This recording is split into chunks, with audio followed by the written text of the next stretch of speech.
Welcome back, everybody, to the Jacksonville Jaguars franchise here on Madden 21 for the PlayStation 5. As today, we've got some Week 4 action here in Season number 4. Our 2-1 Jaguars have another divisional game. We're going to be taking on the 1-2 Titans. So last episode was certainly an interesting one. Our offense has kind of been disappointing this year, and then out of nowhere, we dropped 55 on the Texans. Coco Nwosu threw for 4 touchdowns. He was very accurate. And we let Marsucio Alteron play late in the fourth quarter, and he looked good. The big story of this game, however, was the record-shattering performance of Casey Shock. 15 catches, 294 yards, and 5 touchdowns. He was historically dominant, one of the greatest single-game receiving performances ever. And Casey Shock has definitely been the best player on this offense this year, and it has not been remotely close. Not even considering Week 3. Entering Week 3, I thought Shock looked the most impressive on offense, and obviously he dominated against the Texans, to put it lightly. Through 3 weeks, Shock is currently leading the NFL in receiving yards. The next highest is over 100 less. He also leads in catches and is tied in touchdowns. So to put his dominant performance into perspective real quick, all time in a single game, he finished, I think, 7th for most receiving yards in a single game, tied for first most receiving touchdowns in a single game, and almost made the graphic for receptions. Remember, he had 15. So, one of the greatest receiving performances in a single game ever, as I mentioned earlier. And with Casey Shock getting all the love and attention, DJ Chark is jealous, and he's apparently frustrated. I don't really get this. I understand that Chark has been a little bit quiet this year for his standards, but that's partly because Casey Shock is coming off a 5-touchdown game last week against the Texans. We know DJ Chark is our number 1 receiver. We know he's one of our most valuable players. Yeah, he hasn't been insane this year, but he hasn't been bad either. 14 catches, 181 yards, and 0 touchdowns through 3 games. He has not been spectacular so far this season, but he also hasn't been bad. So he wants either 5 touches or 100 yards in order to re-up his spirits. So that's going to be the goal going into this game. I've had Ronnie Harrison on the trade block since the start of the season because, well, he just doesn't really play for us this season. When we drafted Josh Jordan Jr. in the first round last year, that was kind of a writing on the wall for Ronnie Harrison, who was on the final year of his contract. And with Josh Jordan playing pretty well so far this year, he has clearly earned a full-time starting position. Ronnie Harrison has 1 tackle through 3 games. He has not really gotten to play, and when he has played, he's been very unspectacular. So we will look to trade him, get some value for him now. And it seems like the general offer is a 3rd-round pick and then a little bit more. But the offer I decided to take was from the Tampa Bay Buccaneers for just a 3rd-round pick this year. I think this is the most realistic offer because, I mean, Ronnie Harrison's a good player. I don't know if he'd fetch multiple picks, especially considering he is on the final year of his contract. And I do think Tampa Bay wants to win this year. They look like they've hit a grand slam with their 1st overall pick at quarterback in Aiden Kentz. And Ronnie Harrison should make a nice addition to the secondary. Replacing Ronnie Harrison on the 53-man roster will be running back Davion Riddick, who we're going to be signing off a practice squad. He was cut after this preseason by the Browns because they just had too many running backs. We signed him into the practice squad a couple weeks back, and I think he's good enough to be on the active roster. I mean, he's a 76 overall, only 24 years old. He's kind of similar to R.J. Ewell, but Ewell is younger and probably a little bit better. But I think Davion Riddick is a really similar player, so I'm going to look to get him some touches, see what he's about. So the Tennessee Titans are a weird team. Obviously, Ryan Tannehill has not really been cutting it, so they signed a quarterback and they drafted a quarterback. They signed Matthew Stafford, the longtime Detroit Lion, and they used their 3rd-round pick on UNC's Monty Miles. Stafford is the starter. He has not been very good this year, although he did play well last week in a win over Atlanta. Derrick Henry, however, is out today, so Darrington Evans and Trahan Douglas will likely be getting a lot of touches out of the backfield. Without Derrick Henry, this team is certainly not the same. I mean, Derrick Henry is the best player on this Titans team by a mile, but Tennessee still is a solid, well-rounded roster, so we'll see if they can give Jacksonville trouble. Here we go, Week 4. The Jaguars rocking some throwback jerseys today, choosing to change it up. Jacksonville put up 55 points on the road last week against the Houston Texans. And although the offense has not been great this year for the first 2 weeks, last week it absolutely exploded. So let's get this one underway. Titans starting the ball. First play from scrimmage. Matthew Stafford connects with Josh Reynolds, who breaks a tackle. Reynolds down the field. Jordan cannot get him. And he is catched down at the 21 by ZAIRE WIGGINS. A 54-yard gain to open things up for Josh Reynolds. Not an ideal start for the Jaguar defense. 3rd and goal now from the 9. Stafford looking to throw it. He's going to get it back to Reynolds, who only gains around 3 miles. Jack in the area to help end that play. So on 4th and goal, the Titans are going to go for a chip shot field goal. Shouldn't be too hard. It's nearly blocked, but it does go down. That's Wagner on the kick for Tennessee, and they are on the board first as it is 3-0. Jacksonville gets the ball. 2nd and 6. Here's all day. J.K. for a gain of 11. J.K. Dobbins has been adequate so far this year. He hasn't been bad. I wouldn't say he's been great either. 3rd and 11. There's DJ Chark up the middle just a little for a gain of 16 yards. Good to see Chark getting involved. 3rd and 3 now from the 37. Koko Nwosu hyping up the crowd as it's a handoff for Davion Riddick. Good to see him getting the first down. It looks like he's going to work on a lot of power formations today. I mean, he's not a power back. But Jacksonville just wants to get him the ball. This is probably the best way they can. 2nd and 10, there's Joshua Thomas to the 13. Joshua Thomas has not been overly impressive so far this year, but I do really like his skill set. I think he's going to get better as the year goes along. 2nd and 2, Koko loses 2.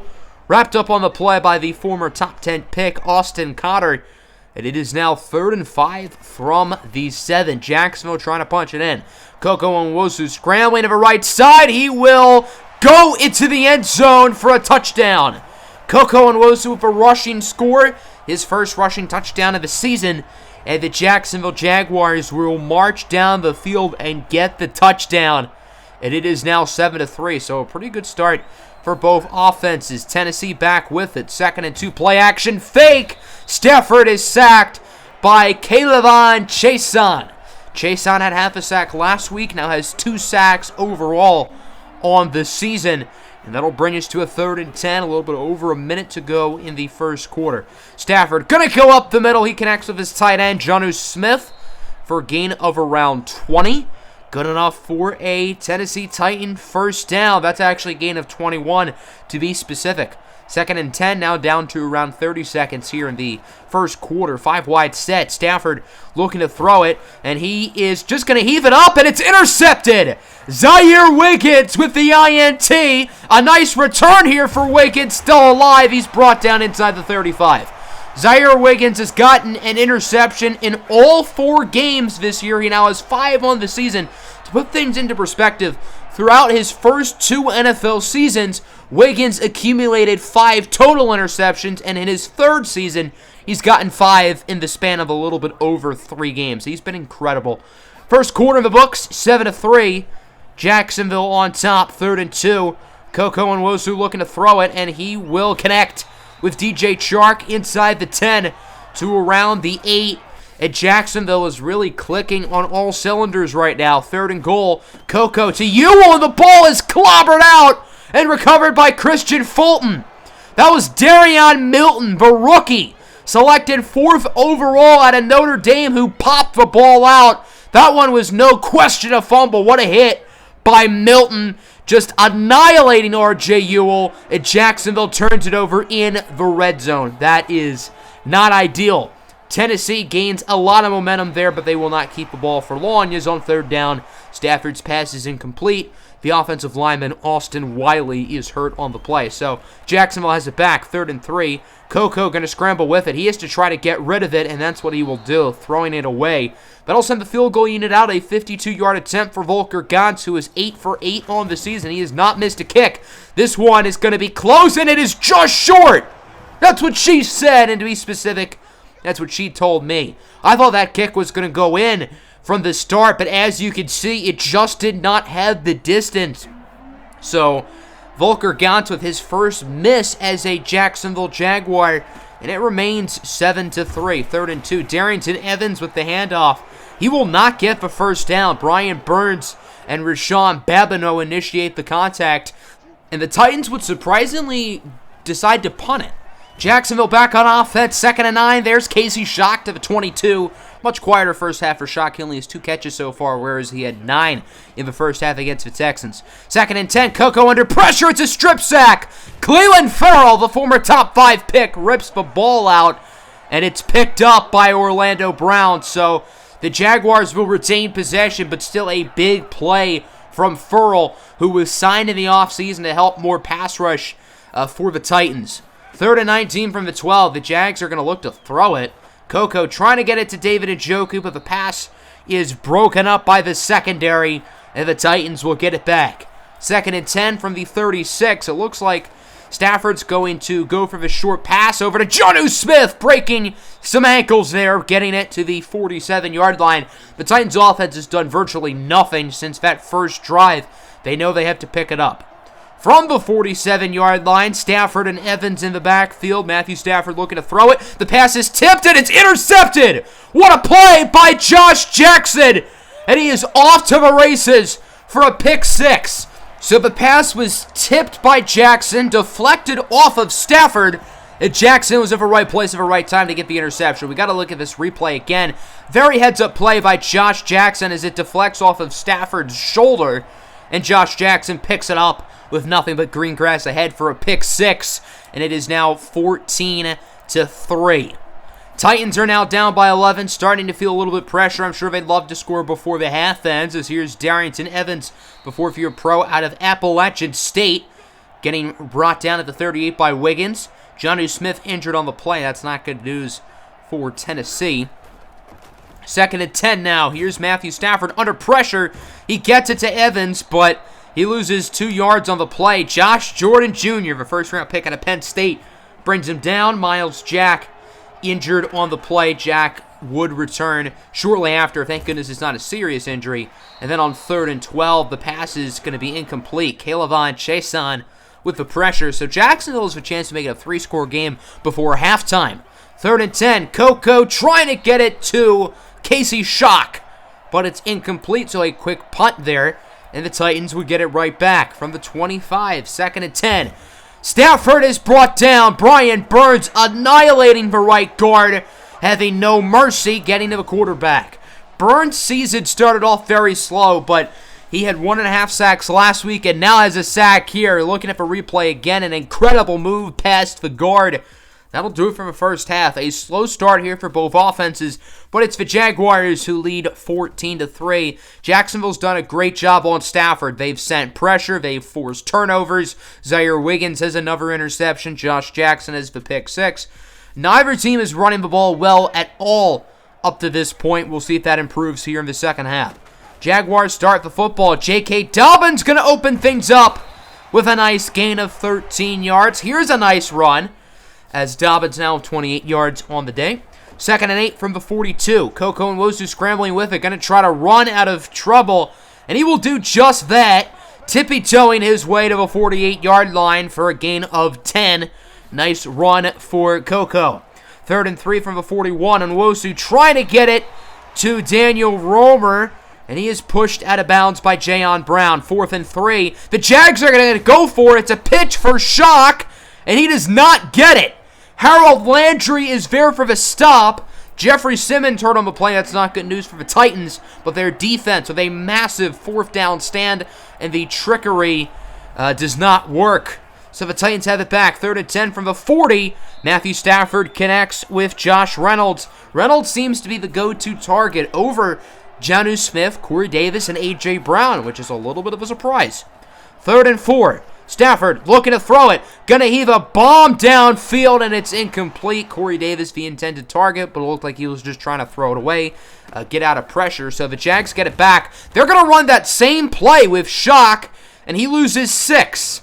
Again, it's Harold Landry who brings him down, and the Jaguars now find themselves up a 1. They're still gonna throw it as Coco gets rid of it, but not before stepping in the back of the end zone.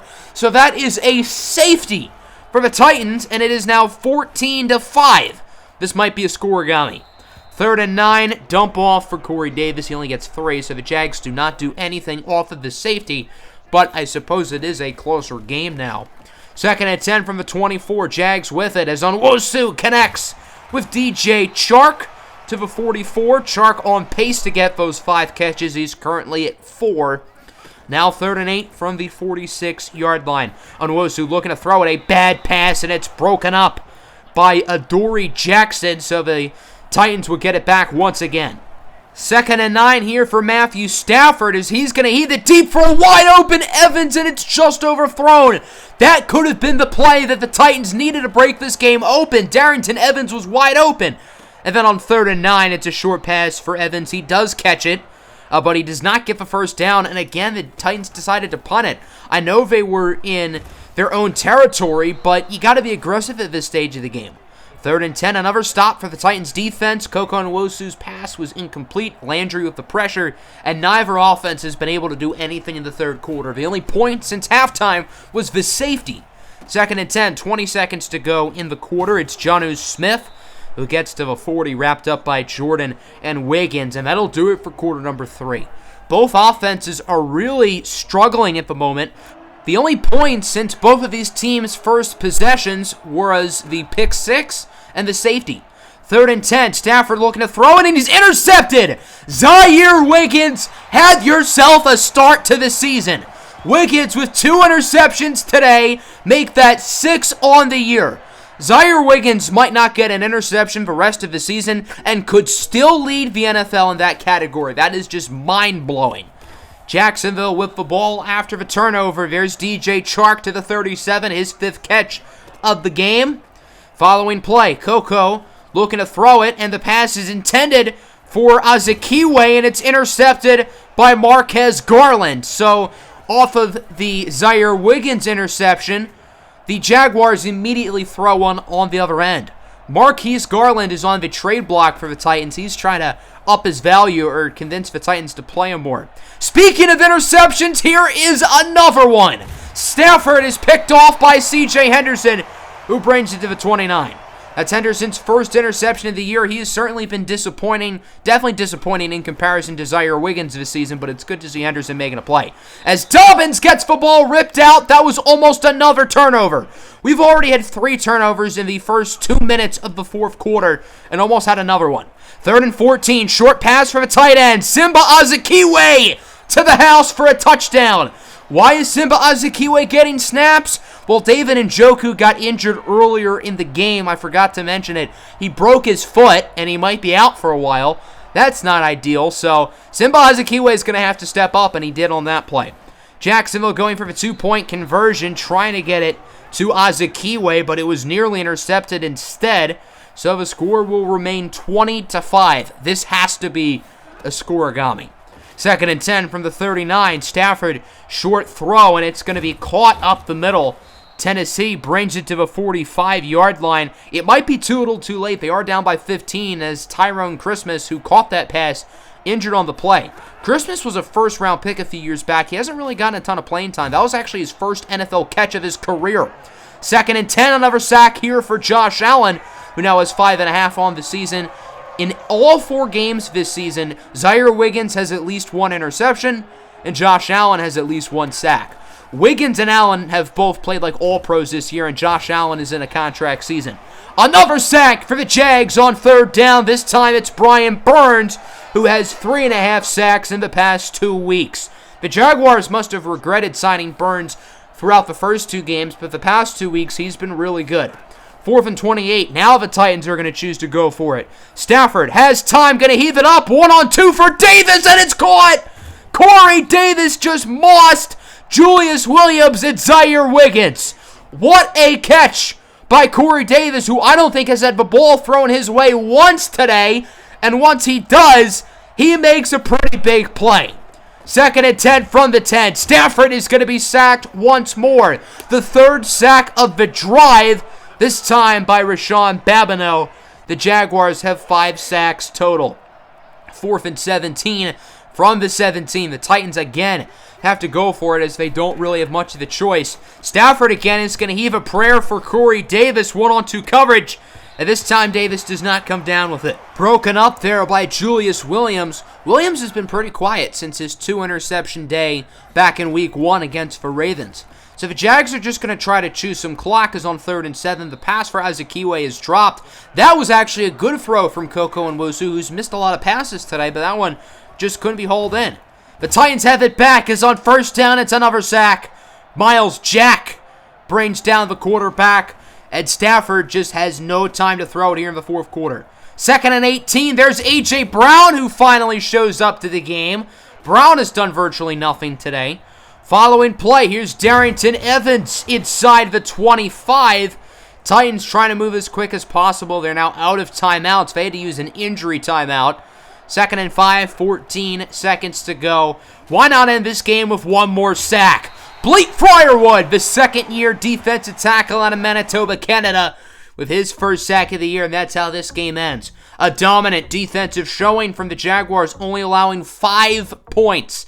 Last week it was all about the offense. This week it was all about the defense. I think Jacksonville had 7 sacks today. It was either 6 or 7 to go along with 4 interceptions. The offense was not good at all, but that didn't matter because the defense was really, really impressive. Neither quarterback was particularly great. Matthew Stafford did throw for a lot of yards, but he also threw 4 interceptions. It seems like teams against the Jaguars had their quarterbacks throw a ton of passes. Remember, Rodney Allen threw like 54 passes when these teams played.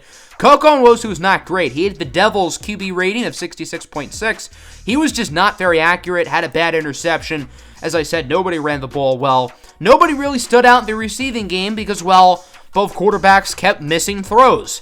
A lot of sacks in this game, obviously. Brian Burns had 2. A number of players had 1. 2 interceptions for ZAIRE WIGGINS, who now has 6 on the season. Henderson and Jackson each had 1 for us, and Marquez Garland had 1 for them.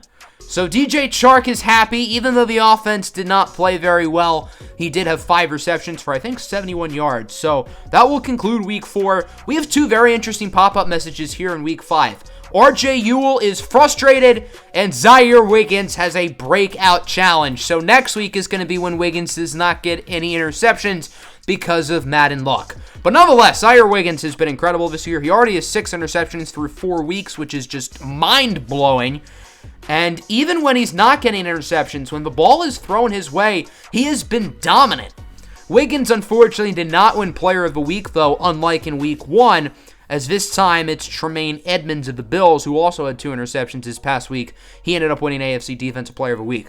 So that will conclude today's episode. I hope you guys enjoyed a 3-game win streak for the Jags. Even though this was an ugly game, sometimes you got to win the ugly ones. Hope you guys enjoyed. I'm out. Peace.